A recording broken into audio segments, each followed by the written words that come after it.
इन biscuits को मैंने बादाम और गेहूं के आटे से बनाकर तैयार किया है। बहुत ही हेल्दी और टेस्टी हमारे बिस्किट्स बनकर तैयार होते हैं। इन बिस्किट्स को आप एक बार बना लेंगे तो 15 दिन से 1 महीने तक भी ये बिस्किट्स हमारे ख़राब नहीं होंगे और बच्चों और बड़ों सभी को बहुत पसंद आएंगे। यहाँ पर मैं आपको एक बिस्किट तोड़कर दिखा रही हूँ। बहुत ही खस्ता हमारे बिस्किट बनकर तैयार होते हैं। अभी ये गर्म है तो थोड़े से आपको कम खस्ता लगेंगे। जैसे जैसे ये ठंडे होते जाएंगे वैसे ही हमारे बिस्किट्स और भी खस्ता होते जाएंगे। तो चलिए फिर शुरू करते हैं बहुत ही टेस्टी से हमारे बिस्किट्स की रेसिपी।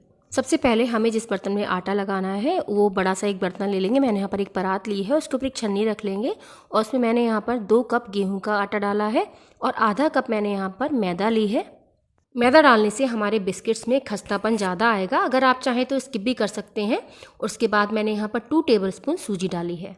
सूजी डालने से बिस्किट्स में हमारे बाइट बहुत अच्छी आती है और खस्ता भी बनते हैं बिस्किट्स। और उसके बाद मैंने यहाँ पर 1 टीस्पून सौंठ का पाउडर यानी कि जो ड्राइड जिंजर का पाउडर आता है वो डाला है और 2 चुटकी मैंने यहाँ पर नमक डाला है। कोई भी मीठी चीज़ बनाते हो अगर हम 2 चुटकी नमक डाल देते हैं तो उससे उस मीठे का टेस्ट बहुत ज़्यादा बढ़ जाता है।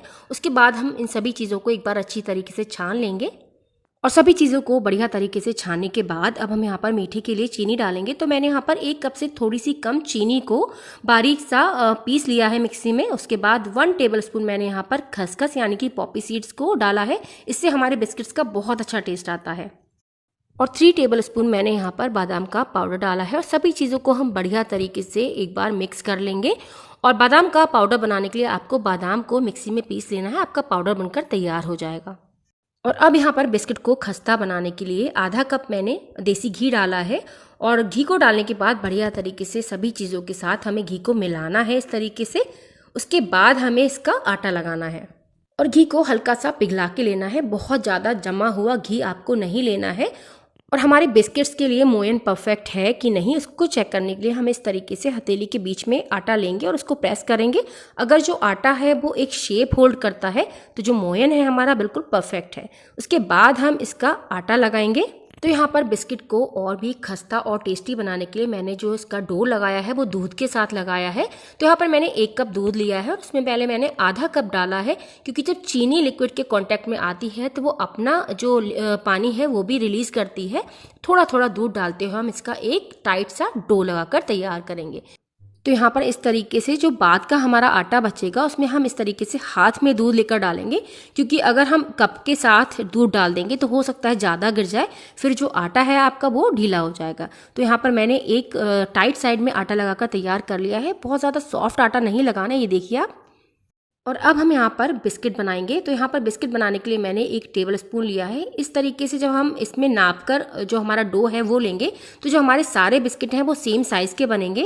तो यहाँ पर इस तरीके से हम 1 स्पून आटा लेंगे और इस तरीके से थोड़ा सा हथेलियों के बीच में रख कर प्रेस करेंगे। उसके बाद फॉर्क से हम एक जो इम्प्रेशन है वो इस पर देंगे और ये हमारा एक सुंदर सा डिज़ाइन बनकर तैयार हो जाएगा।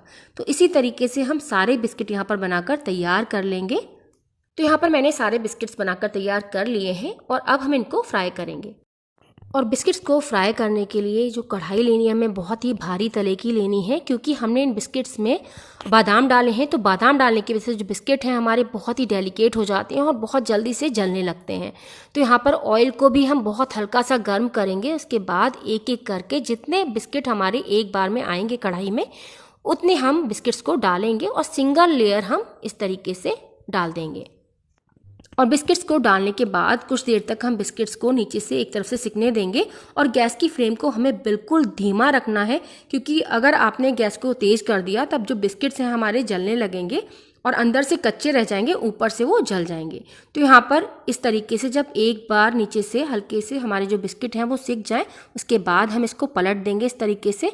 और पलटते हुए भी आपको ध्यान रखना है, बहुत ही डेलिकेट और सॉफ्ट हमारे बिस्किट हैं तो ये कढ़ाई में भी टूट सकते हैं। तो इस तरीके से 3 से 4 बार हम इसको पलट देंगे और जब तक हमारे बिस्किट जो हमें डिज़ायर्ड हमारा जो यहाँ पर रंग है बिस्किट का वो ना आए तब तक हम इनको सिकने देंगे बिल्कुल धीमी गैस पर।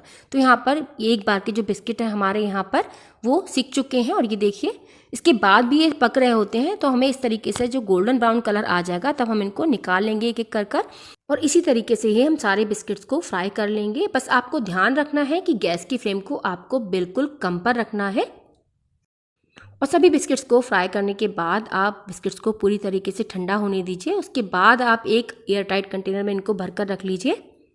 तो एक बार इन टेस्टी और हेल्दी बिस्किट्स की रेसिपी को ज़रूर ट्राई करिएगा, क्योंकि टेस्टी बहुत ज़्यादा है, हेल्दी इसलिए है क्योंकि हमने इसको घर पर बनाया है, तो पता है हमने इसमें क्या क्या डाला है। और अगर रेसिपी पसंद आई हो तो वीडियो को लाइक और शेयर करना ना भूलें। मिलते हैं एक और नई रेसिपी के साथ, तब तक के लिए धन्यवाद।